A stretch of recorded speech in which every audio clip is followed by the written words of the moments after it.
தமிழ் சினிமாவில் பாடகியாக அறிமுகமாகி பின்னர் நடிகையாக தனக்கென தனி இடத்தை பிடித்தவர் நடிகை ஆண்ட்ரியா.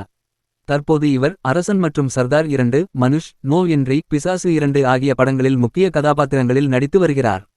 வித்தியாசமான கதாபாத்திரங்களை தேர்வு செய்து நடித்து வரும் ஆண்ட்ரியா தனிப்பட்ட வாழ்க்கை குறித்த கேள்விகளுக்கும் எப்போதும் வெளிப்படையாக பதிலளித்து வருகிறார். அந்த வகையில் சமீபத்திய பேட்டியில் திருமணம் குறித்து மனம் திறந்து பேசிய ஆண்ட்ரியா, நான் பார்க்க சந்தோஷமாகத்தானே இருக்கிறேன். அதுவே போதும். ஒரு காலத்தில் எனக்கும் கல்யாணம் ஆக வேண்டும் என்ற பெரிய அழுத்தம் இருந்தது.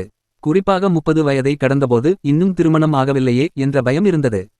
சில மாப்பிள்ளைகளை சந்தித்து பேசியிருக்கிறேன். ஆனால் வாழ்க்கையை கடந்த 2 ஆண்டுகளில் வேறு கோணத்தில் புரிந்து கொண்டேன்.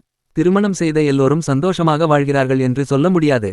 அதே நேரத்தில் திருமணம் செய்யாமல் இருப்பவர்களும் மகிழ்ச்சியாக வாழ்கிறார்கள். வாழ்க்கையில் சில விஷயங்கள் கட்டாயப்படுத்தி நடக்கக்கூடாது. அதற்கான நேரம் வந்தால் அது தானாக நடக்கும் என தனது பார்வையில் திருமணம் குறித்து பேசியுள்ளார். அட்வர்டைஸ்மெண்ட் அரசன் ஆண்ட்ரியாவின் இந்த பேச்சு பல பெண்களிடம் பெரும் வரவேற்பை பெற்றுள்ளது. குறிப்பாக திருமணம் குறித்து சமூக அழுத்தம் எதிர்கொள்ளும் பெண்களுக்கு அவரது வார்த்தைகள் தைரியம் கொடுப்பதாக ரசிகர்கள் கருத்து தெரிவித்து வருகின்றனர். மறுபக்கம் சிலர் வாழ்க்கையை தன்னிச்சையாக வாழும் தைரியம் ஆண்ட்ரியாவுக்கு இருக்கிறது என்றும் பாராட்டி வருகின்றனர். ஆண்ட்ரியா நடித்து வரும் அரசன் திரைப்படத்தில் சிம்பு, விஜய் சேதுபதி, சமுத்திரக்கனி, யோகி பாபு மற்றும் கிஷோர் ஆகியோர் முக்கிய கதாபாத்திரங்களில் நடித்துள்ளனர்.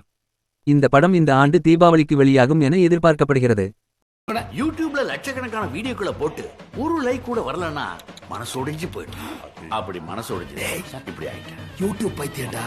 ஓஹோ.